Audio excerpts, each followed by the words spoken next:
Place a glass jar on your kitchen scale and press the tare button. This will reset your scale to 0. Next, add your sourdough starter.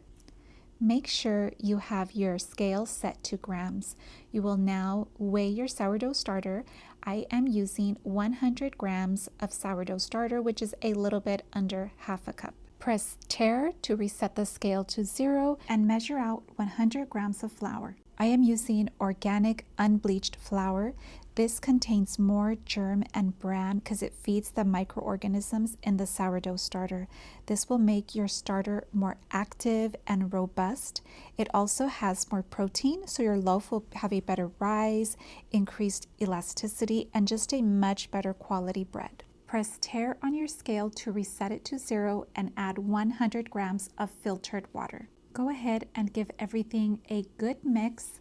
You will notice that the mixture will shrink in size, and you want to make sure that you have a jar that is big enough for the amount to double in size overnight.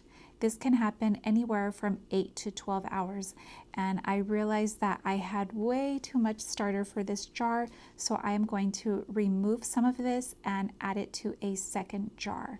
Next, I use a silicone spatula and clean up the edges of the jar so I can see through and see how the starter is growing over time and make sure that it is healthy and bubbly. Now put a rubber band on the jar and slide it to the edge of the starter. Put a loose lid on top, that way your sourdough starter can breathe. In 8 to 12 hours, your sourdough starter will have doubled, and that means it is ready to use. Remove what you need for your recipe and then repeat this process every 24 hours. If you see the bubbles falling, that means it's time to feed it again, and it is good luck to name your starter. Mine is Lucy. Let me know in the comments below what you plan on baking.